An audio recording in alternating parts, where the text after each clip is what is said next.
умедҷони 13 сола ҳанӯз дар овони 6 моҳагӣ пойҳояш сӯхтаасту ба табобату ҷарроҳӣ ниёз дорад.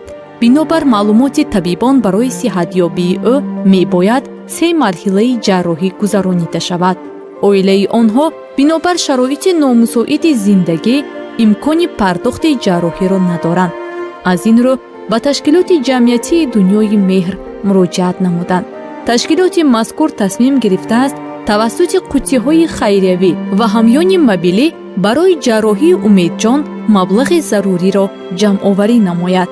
биёед дар ин амали хайру савоб барои сиҳатёбии боз як кӯдак саҳми худро мегузорем.